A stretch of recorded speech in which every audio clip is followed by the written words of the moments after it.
सुप्रभात छात्रों। आज कक्षा 9 विषय हिंदी क्षितिज पाठ 10 लल्लत के बाग का हम अध्ययन करेंगे, जिसमें कश्मीरी कवयित्री ने सामाजिक रीति रिवाजों और भक्ति का वर्णन करते हुए कहा है। ये चित्र कश्मीरी कवयित्री लल्लत का है। इनके चित्र को समझकर हम जीवन परिचय का अध्ययन करेंगे। कश्मीरी कवयित्री लल्लत का जन्म 1320 के लगभग कश्मीर स्थित पंपोर के सिम्बपुरा गांव में हुआ था। उनके जीवन के विषय में प्रामाणिक जानकारी नहीं मिलती है। लल्लत को लल्लेश्वरी, लला, लल्ल योगेश्वरी, लला रिफा आदि नामों से भी जाना जाता है। उनका किंवदंतियों से पता चलता है कि उन्हें कोई प्रामाणिक काव्य नहीं है, लेकिन वे 14वीं सदी की एक भक्त कवयित्री थीं, जो कश्मीर की शैव भक्ति परंपरा और कश्मीर भाषा की एक अनमोल कड़ी मानी जाती हैं। कश्मीरी संस्कृति और कश्मीर के लोगों के धार्मिक और सामाजिक विश्वासों के निर्माण में लल्लेश्वरी का अत्यंत महत्वपूर्ण योगदान है। कवयित्री के जीवन के बारे में प्रामाणिक जानकारी उपलब्ध नहीं हो पाई है। उन्होंने कुछ काव्य रचनाओं का भी उल्लेख किया है। रचनाओं के संबंध में लल्लत का कोई प्रामाणिक काव्य नहीं है। उनके सैकड़ों लाख वर्षों से मौखिक रूप में एक पीढ़ी से दूसरी पीढ़ी तक प्रचलित रहे हैं। लल्लत की काव्य शैली को वाक कहा जाता है। जिस तरह हिंदी में अनेक कवि जैसे कबीर, मीरा, तुलसी, रसखान प्रसिद्ध हैं, उसी तरह लल्लत के बाग भी बहुत अधिक प्रसिद्ध हैं। अपने बाखों के जरिए उन्होंने जाति और धर्म की संकीर्णताओं से ऊपर उठकर भक्ति के ऐसे रास्ते पर चलने पर जोर दिया जिसका जुड़ाव धर्म और जीवन से संबंधित हो। उन्होंने धार्मिक आडंबरों का विरोध किया था और प्रेम को सबसे बड़ा मूल्य बताया था, क्योंकि कश्मीरी कवयित्री के लोक जीवन के जो तत्व हैं वह भी निहित हैं। उनकी रचनाओं में पंडिताऊ संस्कृत, अरबी, फारसी के जो कठिन शब्दों का समावेश नहीं है। अब इनकी काव्यगत विशेषताओं का हम अध्ययन करेंगे। लल्लत का काव्य अन्य संत कवियों की तरह भक्तिपूर्ण है। जिस तरह हिंदी में कबीर के दोहे, मीरा के पद, तुलसी की चौपाई और रसखान के सवैये प्रसिद्ध हैं, उसी तरह लल्लत के वाक भी हिंदी जगत में अधिक प्रसिद्ध हैं। अपने बाखों के माध्यम से उन्होंने जाति और धर्म के जो विचारों से ऊपर उठकर कार्य किया है। अब लल्लत के वाक का हम अध्ययन करेंगे। सारांश: कवयित्री अनुभव करती हैं कि जीवन नश्वर और क्षणभंगुर है, परंतु परमात्मा से मिलन नहीं हो पा रहा है। अतः उसके हृदय में एक तड़प सी उठती है, जो मुक्ति का द्वार तभी खुल सकता है जब मनुष्य ना तो पूरी तरह भोगी हो और ना योगी हो। मध्यम मार्ग से मुक्ति मिल सकती है। हठ योग आदि साधना से उसे कुछ नहीं मिलता। वह ईश्वर तो घट घट में निवास करता है। वह हिंदू मुसलमान का भेदभाव भी नहीं जानता।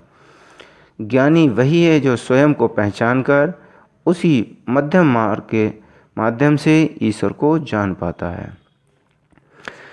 विद्यार्थी भक्ति काल की व्यापक जन चेतना और उसके अखिल भारतीय स्वरूप से परिचित कराने के उद्देश्य से लल्लद ने यहाँ पर 4 वाक्यों का हिंदी अनुवाद भी प्रस्तुत किया है।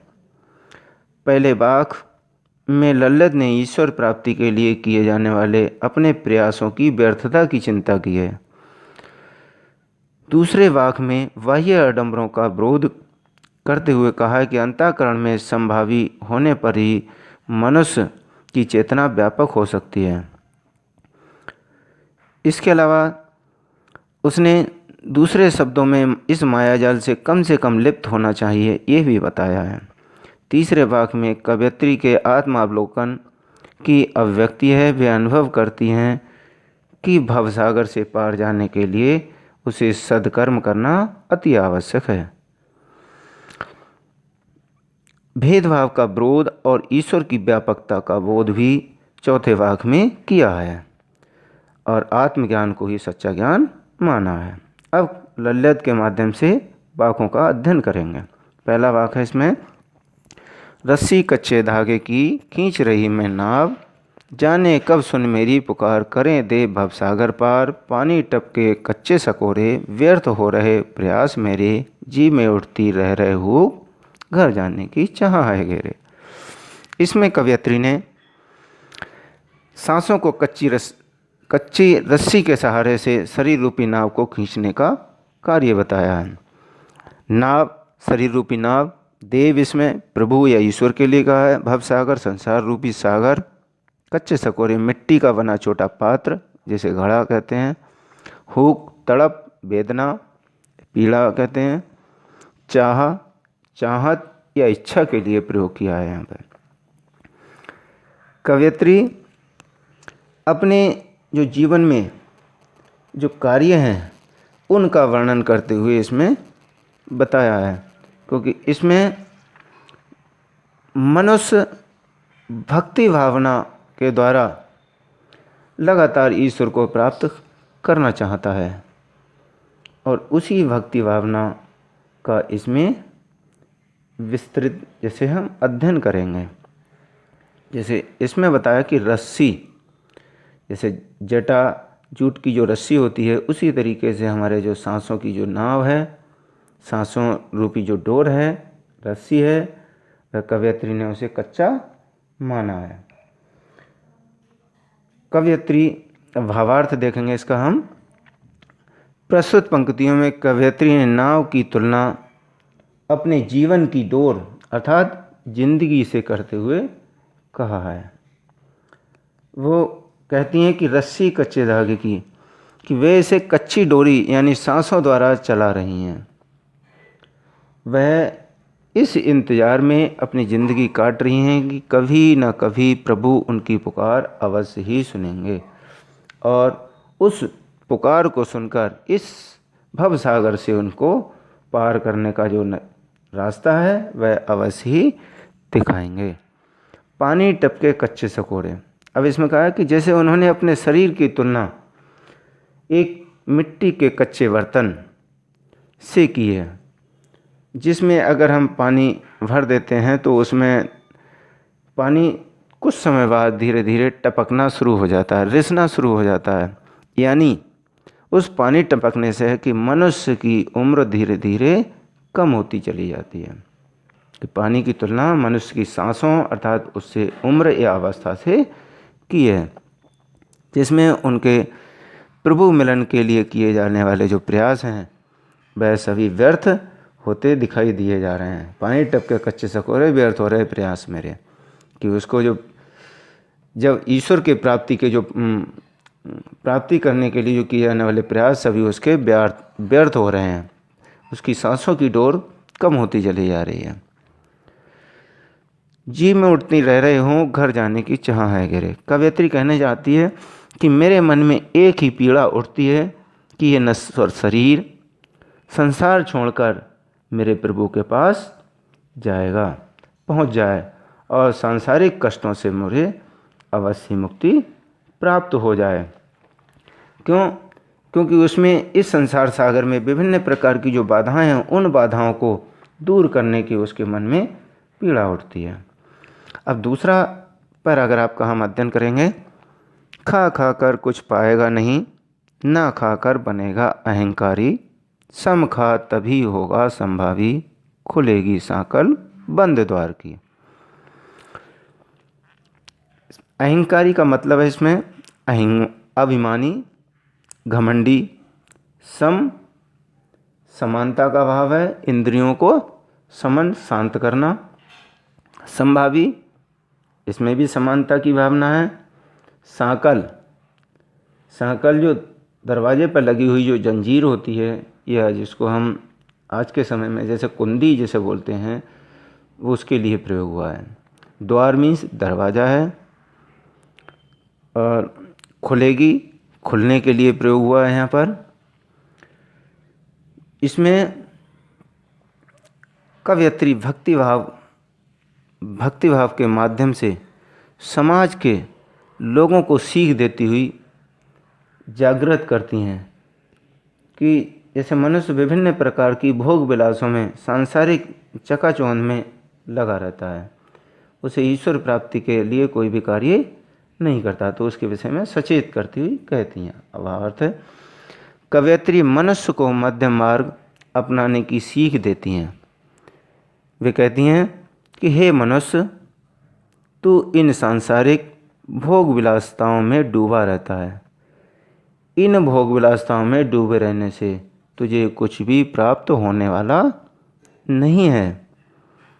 तू इस भोग विलास के खिलाफ त्याग, तपस्या का जीवन अपनाएगा तो तेरे मन में अवश्य ही अहंकार का भाव बढ़ जाएगा, अर्थात अहंकार की भावना पैदा होगी।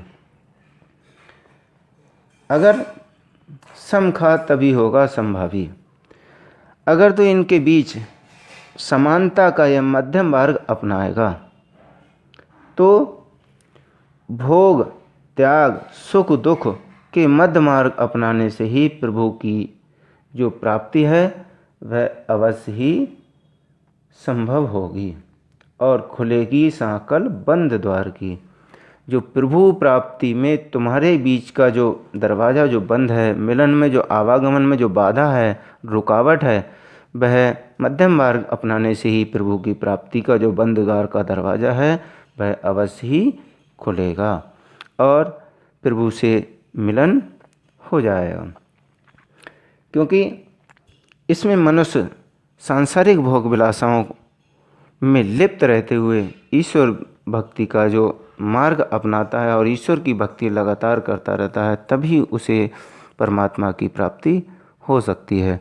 अन्यथा ये सामाजिक रीति रिवाजों या भोग विलासों में पढ़कर उसे सच्चे ईश्वर की या सच्चा ज्ञान प्राप्त नहीं हो सकता, क्योंकि वह भोग विलासों में ही डूबा रहता है। तीसरा पैराग्राफ पढ़ेंगे हम। आई सीधी राह से गई न सीधी राह, सुशमशेद पर खड़ी थी बीत गया दिन आहा, जेब टटोली कौड़ी न पाई, माझी को दूं क्या उतराई। इसमें राह का मतलब है मार्ग या रास्ता। सुषुम शब्द का अर्थ है इसमें जो हमारी नाड़ियाँ होती हैं, सुषुम्ना नामक नाड़ी, उसके लिए कहा है कि जब हम भक्ति का मार्ग अपनाते हैं तो ऊपर धीरे धीरे सांस को खींचते हैं, तो हम सांसारिक रीति रिवाजों से हटकर ईश्वर की प्राप्ति को प्राप्त करते हैं। टटोली मीन्स खोजना, ढूंढना। कौड़ी न पाई, कुछ भी नहीं प्राप्त होना। माझी, इसमें ईश्वर के लिए कहा गया है, या नाविक प्रभु के लिए कहा गया है, जो संसार सागर से हमें प्राप्त करता है। जैसे नाविक नदी से पार कराता है, वैसे ही ये संसार एक नदी के समान है, वह ईश्वर हमें उस नदी से पार कराता है। उतराई, पार उतरने का किराया। जो नदी पर जब हम नाविक को नदी पर पार उतरने का जो किराया रुपए के रूप में देते हैं, इसी प्रकार से यहाँ भक्ति ज्ञान के रूप में हम उतराई देते हैं। भावार्थ देखें इसका। कवयत्री कहती हैं कि हे प्रभु, कि प्रभु की प्राप्ति के लिए वह संसार में सीधे रास्ते से आई थीं। किंतु यहाँ आकर मोह माया और भोग विलासों में की उलझनों में फंसकर अपना रास्ता भूल गईं। वह जीवन भर सुषुम्ना नाड़ी के सहारे कुंडलिनी जागरण करने में लगी रहीं और इसी में संपूर्ण जीवन बीत गया। जीवन के अंतिम समय में जब उसने जेब में खोजा तो उसे कुछ भी प्राप्त नहीं हुआ। जेब में जैसे जब इस नदी, संसार रूपी नदी से जब प्राप्त करने के लिए, नाविक रूपी ईश्वर को कुछ देने के लिए भक्ति रूपी जो धन था वह उनके पास कुछ भी नहीं था। अब उसे चिंता सता रही है कि इस भवसागर से पार उतारने वाले प्रभु रूपी माझी या नाविक को उत्तराई के रूप में क्या देगी। अर्थात वह अपने जीवन में कुछ भी हासिल नहीं कर सकी कि जिससे जो भक्ति रूपी जो धन था वह उसको प्राप्त हो सकता था, कि वह भक्ति रूपी धन के माध्यम से इस भवसागर रूपी नदी से या तालाब से उसे पार उतरने में कुछ सहायता मिल सकती थी, क्योंकि उसने जीवन भर कोई भक्ति का कार्य नहीं किया जिससे वह अपने ईश्वर को दे पाए। प्रभु प्राप्ति के लिए उसने केवल हठयोग का ही मार्ग अपनाया था। उसने हठयोग में शरीर की 3 प्रकार की नाड़ियों में से एक सुषुम्ना नाड़ी रूपी पुल का ही केवल सहारा लिया था। अब हम चौथे पद का अध्ययन करेंगे। थल थल में बसता है से भी भेद ना कर क्या हिंदू मुसलमान, ज्ञानी है तो स्वयं को जान, वही है साहिब से पहचान। इसमें थल थल का मतलब है जमीन या स्थान, शिव प्रभु परमात्मा, साहिब ईश्वर, हिंदू मुसलमान, इसमें आपसी जो भेदभाव हैं उसके लिए कहा है। जल थल का मतलब सर्वत्र स्थान के लिए भी यहाँ प्रयोग हुआ है, कि जैसे ईश्वर की सर्वत्र उपस्थिति के बारे में भी इसमें कवयित्री ने बताया है कि जो मनुष्य सांसारिक भेदभाव में पड़ता है लेकिन सच्चे मन से ईश्वर को नहीं पहचान पाता, जिससे वह उसे समस्याओं में जकड़े रहता है। अब इसका भावार्थ हम समझेंगे। ईश्वर की सर्वत्र उपस्थिति के बारे में कवयित्री बताती हुई कहती हैं कि वह परमात्मा, वह ईश्वर प्रत्येक स्थान पर व्याप्त है, अर्थात सब कण कण में वह व्याप्त है, कि हम आपसी भेदभाव में न रहें। हे मनुष्य, तुम धार्मिक आधार पर हिंदू और मुसलमान का भेदभाव त्याग कर उसे परमात्मा को अपना लो। ईश्वर को जानने से पहले तुम स्वयं को जानो। अपना आत्मज्ञान दूर करो, अपना आत्मज्ञान करो। इससे प्रभु की पहचान या उससे प्रभु मिलन की जो रास्ता आसान हो जाएगी। अर्थात हम कह सकते हैं कि ईश्वर ही तो आत्मा रूप में हम सभी के अंदर निवास करता है, क्योंकि जब हम सांसारिक भोग लिप्सा में लिप्त रहते हैं तब तो हम सच्चे ज्ञान से अवश्य ही दूर रहते हैं। इसके विपरीत जब हम त्याग और तपस्या में लीन हो जाते हैं तब हमारे अंदर अहंकार रूपी अज्ञान भी आ जाता है, जिसके द्वारा हम सच्चे ज्ञान की प्राप्ति नहीं कर पाते। इसलिए कवयित्री हमें बीच का मार्ग अपनाने के लिए कह रही हैं, जिससे हमारे अंदर वासना और भोग लिप्सा की भी नहीं हो और ना ही हमारे अंदर अहंकार का भाव आए। तभी हमारे अंदर समानता की भावना रह पाएगी और इसके बाद ही हम प्रभु की भक्ति में सच्चे मन से लीन हो सकते हैं। अन्यथा हम विषय वासनाओं में ही डूबे रहेंगे और अपने ईश्वर को प्राप्त करने में कभी भी समर्थ नहीं हो पाएंगे। इसमें कवयित्री ये बताती कि वास्तव में जो ईश्वर है वह कण कण में व्याप्त है, समाया हुआ है, प्रत्येक प्राणी के अंदर है, इसलिए उसे बाहर ढूंढने की हमें कोशिश नहीं करनी चाहिए।